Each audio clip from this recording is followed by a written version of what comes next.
Hello everyone दोस्तों, आइए जानते हैं दोस्तों सिट्रिक गोल्ड प्लस के सिरप के बारे में। ये दोस्तों आपका जो है खांसी, सर्दी, जुखाम, ये तीनों में दोस्तों बच्चों के यूज आता है दोस्तों। आइए जान लेते हैं दोस्तों इसकी क्या प्राइस है।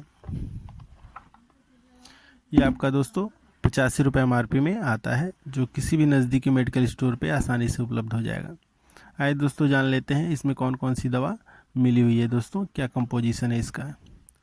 इसमें दोस्तों फिनाइलफ्यूरिन हाइड्रोक्लोराइड है दोस्तों, फिर इसमें दोस्तों क्लोरोफेनिमीन है, फिर दोस्तों इसमें पैरासीटामॉल है आपका। आइए दोस्तों जान लेते हैं इसमें कितने ml का आता है। ये आपका दोस्तों 60 ml का है। आइए दोस्तों जान लेते हैं इसे किस कंपनी ने मैन्युफैक्चर किया है। ये आपका लीफोर्ड कंपनी ने दोस्तों मैन्युफैक्चर किया है। मिलते हैं दोस्तों नए वीडियो में नई जानकारी के साथ, तब तक के लिए bye bye, take care, thank you for watching दोस्तों।